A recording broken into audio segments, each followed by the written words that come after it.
Welcome to the Business of You podcast, the show dedicated to helping service entrepreneurs build a better brand to grow a bigger business. I'm your host, Michelle Griffin, and I'm here each week empowering you to put yourself out there, sharing actionable tips and inspiring stories so you can create your personal brand, grow your dream business, and build your future, all while making more income and more impact doing exactly what you love. I'm super excited you're here. Now let's get going with today's show.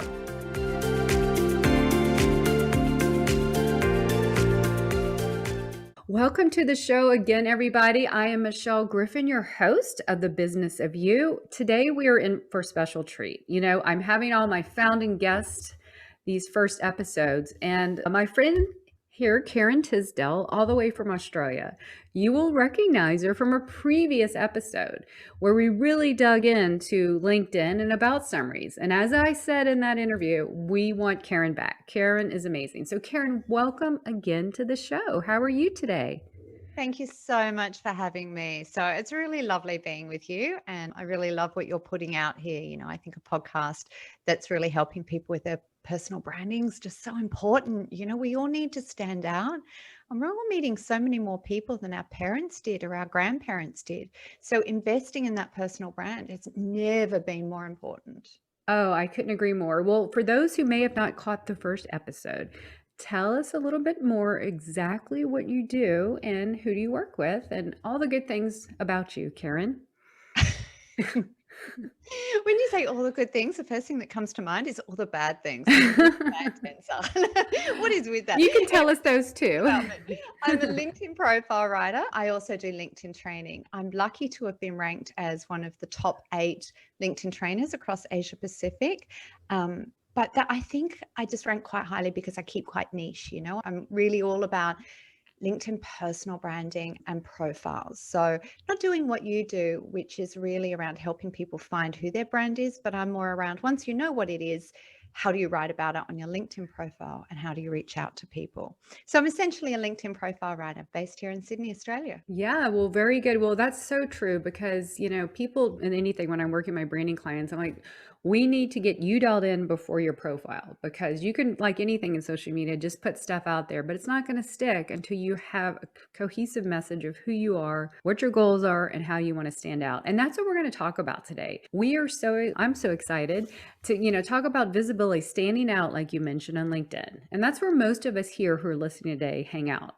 Okay, so LinkedIn is our place. How do we stand out more? Today, we're going to get into the profile tips and how to build your brand. So if you are just starting on LinkedIn, say I'm someone, I meet a lot of people who are reintroduced to LinkedIn. They set up their profile 10 years ago, 5 years ago, and now they're starting to hear some buzz that LinkedIn is not a job site or just a recruiter site. Where does someone start and why is an LinkedIn profile so important? Absolutely. We touched on this last episode. I think people really need to start with what they stand for, which is why they need to do the work with somebody like you. What they stand for and what are the problems they solve. So when you identify what are the problems you solve and who you solve for, you shift the focus from writing a LinkedIn profile that impresses you to writing a profile that impresses your audience. Because so many times we get tempted to write something that really impresses us.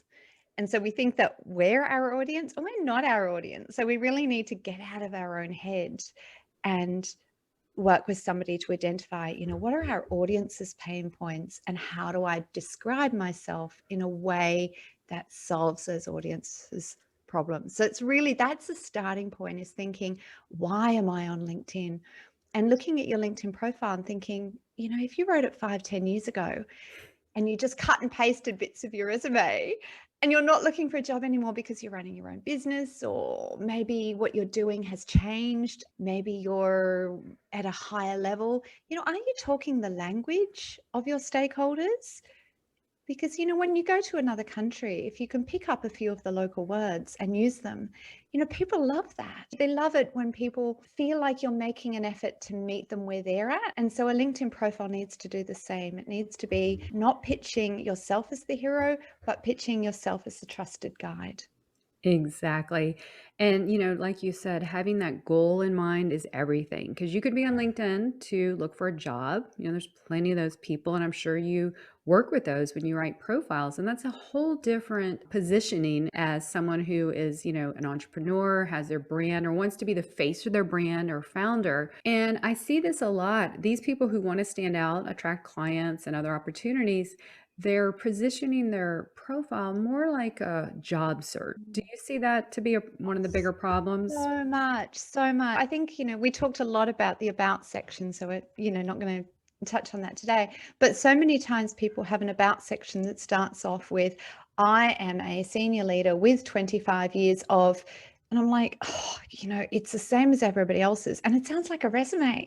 You're not talking with me. You're not discussing my issues. You're not addressing my pain points, and they've got a background banner that just doesn't really capture the difference they deliver. It doesn't visually personify what it is they do. So it's really important, when we think of, is it Jeff Bezos? How do you pronounce his name? Jeff The leader. Bezos, I believe, Bezos. is Thank you. yes, I yes. knew you would know. So, he always says, the leader of Amazon, he always says you need to leave a seat at the table for your customer. And I think when we're writing our profile and we're creating content on LinkedIn and we're reaching out to people, we need to always leave a seat at the table for our customer. Who's our customer? Give them a name. Think about who they are and make sure that your profile is attractive to them, not you. You're not your audience. Oh, I couldn't have said that better. And the customer's persona, like if you're trying to get speaking engagements, clients, funding, whatever it is you're trying to get, you have a customer and there's something that you can help them with as a problem. So I think positioning that. So since we heavily went through the about section, and for those who have not listened to it, I highly recommend you go. We did a huge deep dive. We did it in a story brand framework. We actually had some points of difference, if I remember straight, Karen, and we talked about it. So there's a lot to learn from that episode. It's actually a little bit of a bonus episode where I think we went to like 40 minutes. So a lot of good stuff there. Check it out. And I'll put We the had a link in the great show debate, notes. didn't We we? we We sure we sure did. and all sorts of stuff we did. Yeah. Yeah, and that's how you learn. So I'll link that episode in the show notes. But today I want to do about the profile. Presumably, what I'm thinking is the top heavy part. I see a lot of banners that are incomplete. And tell me if this is what you see as the common problems. Their title is just their job position, their picture's wrong. So if someone's going to start saying, okay, I need to dial in my profile to get me looking really good, where do we start? What's the first steps to kind of revamp and make it over? Yeah. So once you've got your problems in mind, you know what problems you solve, have a look at your profile photo. A lot of profile photos are not great. They think they're great, but they're not. It's really important to have eye contact in your profile photo. And so don't wear glasses and don't stand a big distance away from the camera. If you're going for a whole torso shot, and even sometimes like a whole head and shoulders shot, sometimes you're too far away from the camera, particularly if you've got deep set eyes, for me to see in your eyes. We build trust through our eyes. So if I can't see your eyes, I can't trust you. So make sure people can see your eyes, that you've got some light in your eyes, and don't have your photo too airbrushed. I think in the era that we're living in, one of the things I love about you, Michelle, is you have such an expressive face. And I think increasingly we're seeing, with your lovely big eyes. I hope people watch your videos. But I think a lot of people on their profile photos, we are seeing a lot of people who, perhaps have removed so many of their wrinkles and so many of their lines, and their face just doesn't move enough and there's not enough expression. With their LinkedIn profile photo, make sure that your photographer doesn't airbrush out all of your features. So many photographers do that, and it's actually the expression on your face that makes you more likable. So don't have it too airbrushed. Have it really close up, and really show who you are, because that connects us on a human to human level. Don't have an airbrush photo. Having that background banner, so behind your photo you've Yes, got a yes. great big space, and think about what you want to put there. So a lot of people have had a speaking engagement, especially if they're in a senior role, so they'll put up there a picture of them on a stage because it's quite impressive. And I'm like, so you want speaking engagements? They're like, no, I want more clients. Okay. Are your clients going to be impressed by you on a stage? Like, what is it you want more of? Think about your clients. What do they want to see? And make sure it's a visual representation of the problems you solve. And if you're struggling to think of what that could look like, you're not alone. Whenever I and my graphic designer, I've got two graphic designers, are helping people create their LinkedIn background banners, I'm putting into Google different words and then clicking on images to go, oh, yeah, Mm. that feels right. That feels right. So, just do a bit of a Google search, have a bit of a play around the words that epitomize the problems you. Oh, that's really good. That's really good. Banners are a sticking point for me because, like you say, I call it to my clients. I'm like, these are like going down a highway, a freeway, interstate, whatever, and having a blank billboard. You're missing everything there. And the problem On is, real though, estate. prime real estate, but either they're leaving it blank or I've seen some that are so busy you can't even focus, right? Billboards aren't meant to have a book on them. So I want to ask you that question. So you have a senior leader, and some of our audience here can be senior leaders building their personal brands to be more forward facing. And you say, find a picture or representation, not on what you are, but what your customers want or need. What would you suggest for something like that as a visual? And then also, one of the things I see is they just have visuals. Do you suggest like some kind of simple text or tagline? Yes, What I are your do. thoughts on the visuals and the text on the banner? Yes, I do. But just make sure that they're really legible. So, you don't want them to be competing with attention with your profile photos. Make sure that they're on the right where your photo's on the left. Make sure that the font is really quite big and quite readable. White font typically comes out gray on LinkedIn. So have a think about, maybe blurring sort of that image and fading out that photo or something. And you can do all of this on a great website called Canva, Canva, which is a great Australian invention, can I just say? Oh, I love And Canva. yeah, it was invented by two Australian women. So, have some big text there that, have a trawl through. If you have a website, have a look through your website and think, what words has my copywriter created that are sort of, 3 to 6 words. You really don't want to have more than 6. And think as well about having a website address on there if it's not looking too cluttered. So Okay. something that's really quite visual. I also think with that headline, the bit that sits underneath your name, I Mm-hmm. think increasingly people are thinking about their audience when it comes to their headlines, and they're not just having their job titles there. We do see that a lot, but I think that's less now than we used to. But I think people need to get to the point quicker. So we forget that we read left to right. And so studies have shown that when people get to 4 to 6 words, they actually almost stop reading and start. As somebody who is a massive reader, I thought, no, that's not true. I read everything. But actually, when I observed myself, I really don't. I start reading and then I switch to skimming. Mm-hmm. So make sure that you're capturing the pain points of your audience or being crystal clear in what you do in the first sort of 4 to 6 words, ideally the first 4, because attention spans are so short. Mm-hmm. And we're seeing headlines everywhere. So, when you have a look at your messages box and you're direct messaging somebody, you've got the headline at the top, but you've only got, about sort of, I think it's about 45 or so, sort of characters at the top before it cuts out. And if you're commenting on somebody's comment on a post, then again, you're only seeing the first word. So don't keep your big ticket item at the very end of that sentence. It's more important to have the right keywords up front than to have a clever slogan. I was going to ask you about that because I'm like the perfect storm and everything is to have it, get what you can say in your saying or your title or whatever your thing you do in that first, 50 characters. I see either mine like is yours. It has, what I do. And then I have my helpful saying because I just think that people can cognate a LinkedIn profile writer because I'm looking at yours faster than a lot of people will lead with I help. And I guess that's too, and it's more of an individual thing, but what is your take? Is there an official right or wrong, or is it more just a personal preference? I think talk about what you do, like get right to the beef of it, if it is profile writing, if it is, personal branding, like talk about what you do, the difference you deliver straight up front. you know? Okay. As you say that I help, da, da, da, da, da. Yeah, you and everybody else. It also can feel like a sales pitch. Yeah. So being a bit more matter of fact about it can feel less salesy. Like I help, oh yeah, here we go. If I connect with this person, I know what's coming next. The very next message they're going to send me is going to be a spam. It's going to be a, hey, thanks for accepting my invite. This is where you can jump on a 15-minute call and I'll try and sell Yes. you something. You know, so Yes. we've all had those messages. So when you start with I help busy professionals, you know, yeah, no, you're just selling to me. So I would sort of get straight to the point. And I know you said ask for only 3 tips, but another thing that I think is quite underutilized is the featured section. Don't you Mhm. think? Oh, You know? yes. Yeah. Yeah. Well, we're not getting to your 3 takeaways till a bit later, so we'll take Sorry. that toward the end. No, I know you wanna jump ahead. The featured section, oh my goodness, between the banner, which people leave out, and then the featured section, I look at it as your showcase page. That's where you can do a little bit more of spotlight on you with, because they know.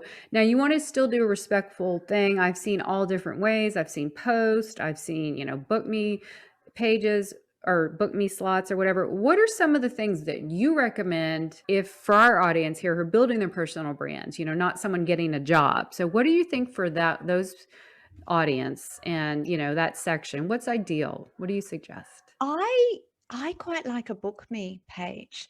I always used to have there an article that I'd written for Social Media Examiner or, something that had really impressed me, like, oh, I got this. So I'll put it on there so that everybody knows how great I am at profile writing because I was awarded this or that, or, and then I was talking to somebody and I just thought, oh my gosh, I'm doing what I tell people not to do. I'm doing my profile for me to make me feel okay. We all have a little bit of imposter syndrome. So Yeah. if we can upload an award we've won or something like that, like, oh, I'm okay because I've won this award. So we feel like it's social proof. But I think that instead, whereas content sells and your profile tells, if Mm, somebody has taken the time to look at your profile, you want to reel them in. You don't want to be too salesy, especially in that about section and in your headline, but you also want to flatten the path to purchase.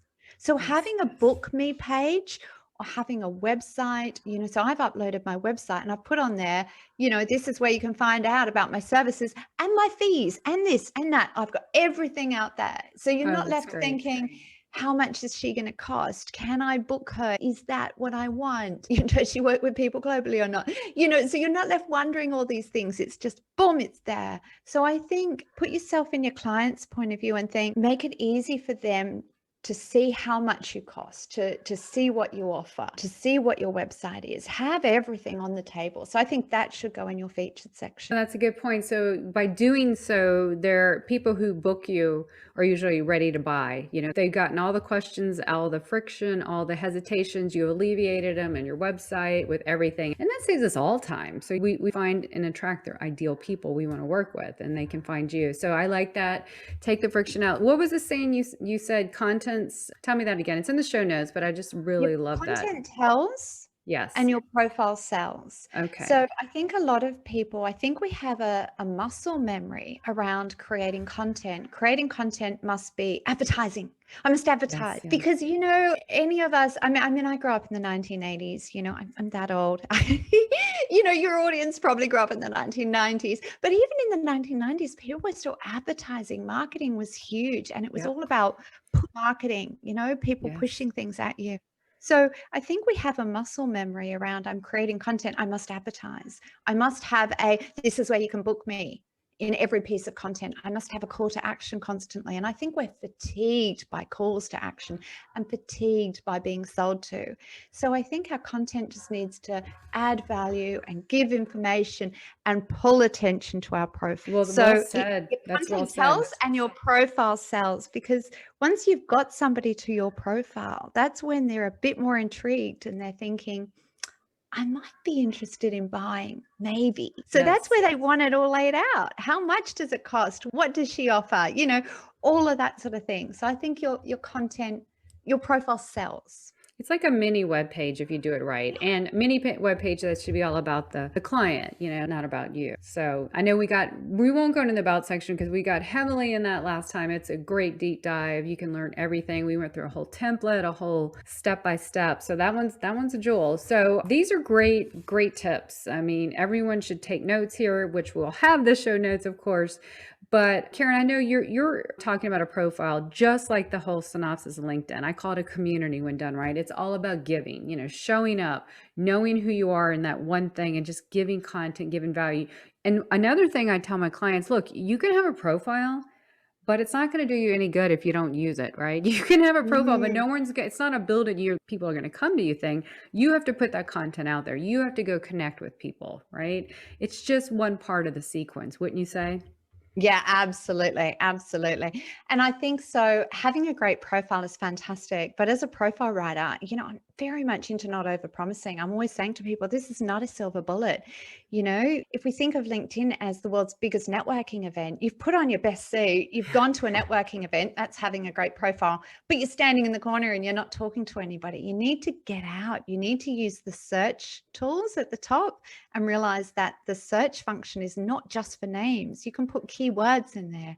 You can reverse engineer your success by finding people that could be alliance partners and referral partners, by growing your network with the right people. You need to be creating content. There's a lot of different moving parts and you need to have them all going. And the wonderful thing is they don't cost anything.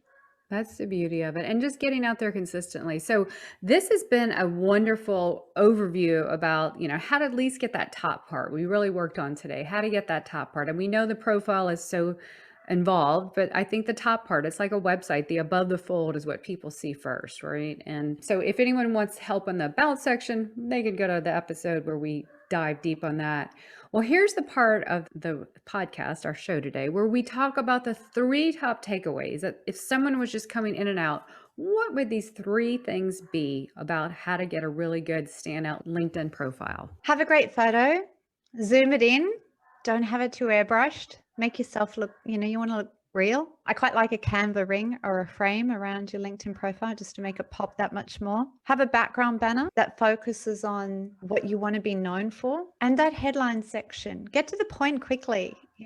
Don't be too smarmy and too clever with a catchphrase. Get straight to the point of what it is you do. Okay, well, I love that. And I've been a Canva Pro fan and member customer since 2015. I love Canva. I use it every day. So with that, in celebration of your Australian roots in Sydney, we're going to put the link to Canva's. There's a special link I can put. They have, for anyone just starting out, they have 50 LinkedIn, and they have a LinkedIn banner template, and it's 50 of them, I think. You can definitely customize. So if you don't have a graphic designer, you have a blank profile banner, we can at least get you started by putting that link on, finding something, customizing it, and getting it out there. So we're going to put that in the show notes. I think that'll be helpful. Canva, you can always go in and put your picture and put a color background. So again, Canva for the win, right? So we love Canva, and I'm going to put that because I think that, don't you think that would be at least a good start if someone doesn't have their own designer yet? Amazing. Amazing. Even when you do have your own designer, they're just using Canva as well. Yeah. So, Yes, when exactly. I talk about a frame around your profile photo, you can put a frame around your profile photo using Canva so easily. Yes. There's also another website that I love, and it's Oh, www.remove.bg. yes. Love that Yeah, one. and remove.bg. So for those of you who are looking at this on video, you can see my books behind me and a little candle.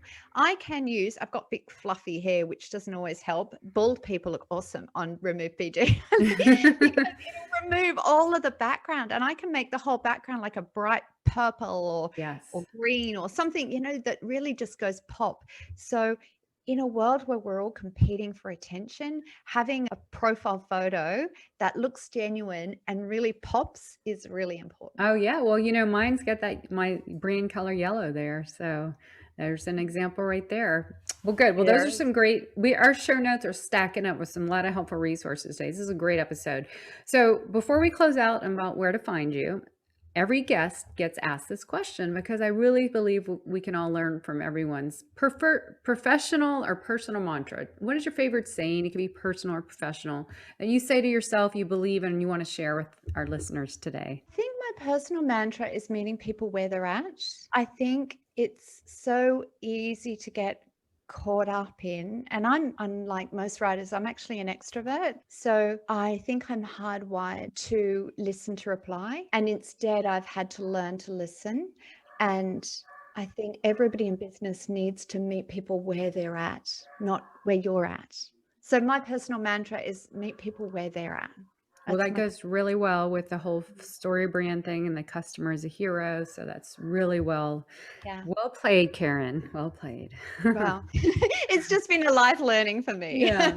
So And I have exactly. that front of mind all the time. Meet people where they're at. I'm also quite impatient. I'm quite an energetic, like, what are the outcomes we're achieving? Da, da, da, da, da. So having that as literally as a post-it note, like on Yes. everything, meet people where they're at, just reminds me, Karen, let's go at Patience. their pace, not your Yes. pace, their pace. Oh, I can relate completely. Well, that's a really good one. Thank you for sharing that. Well, tell everyone where we can find you, like your website, your profile to follow you. Where can we find you, Karen Tisdale? Wow, I should be saying seek me out on LinkedIn and click follow. And I would love it if people did that. And I love how you say my name. So it's Tisdell. So Tisdell, Tisdell. And Karen, oh my gosh, there's hundreds of Karens, right? Let's not go there. So, so you can find me on LinkedIn. But I'm very excited that I've got a new website, which is Yes. karentisdell.com. So it's been a long time in the coming, and I've finally got a website done. So It so looks I'd love people to great. have a look at it. Did you It have this? looks, oh yeah, and your profile and your branding photos are great. I know they're on your banner now. First class, great job. I know that was a lot of work, but you did a great job. So go check Thanks. out her new website. Follow Karen on LinkedIn because I will give her a shout out. She's got amazing. You do a lot of good articles too, right? That just really dive deep. And then you've got that really good emoji article that's in your featured section. So if you need emoji help and all that, that's a really good resource too. Is that still Yeah, there? Because I just told everyone to go look for it. I will always keep that there Okay. because you can use Emojipedia, there's keyboard shortcuts, there's so many ways that you can find emojis. And it's good to have sparing use of emojis through your profile, and you can even use them in your headline. You could have a little dot or a little square or something that's just a little bit more imaginative than a pipe, an up and down Yes. line.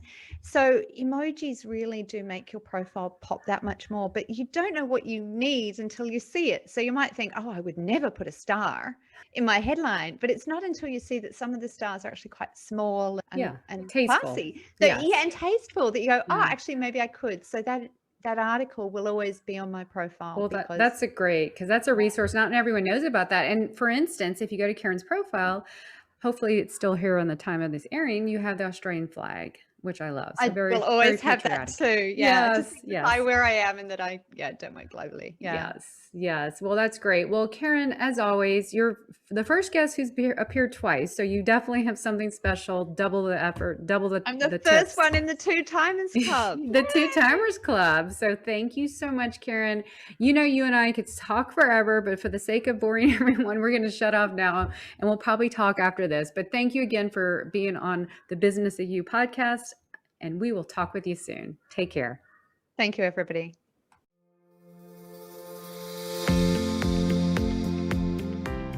Thanks so much for tuning in today. We definitely need more impactful entrepreneurs like you out there. So if you'd like to learn more about how I can help you build your personal brand to grow your business, please check out yourbrandyourbusiness.com. And until next time, you have a brand to build, a message to share, and people to impact. Now go put yourself out there and watch the business of you grow.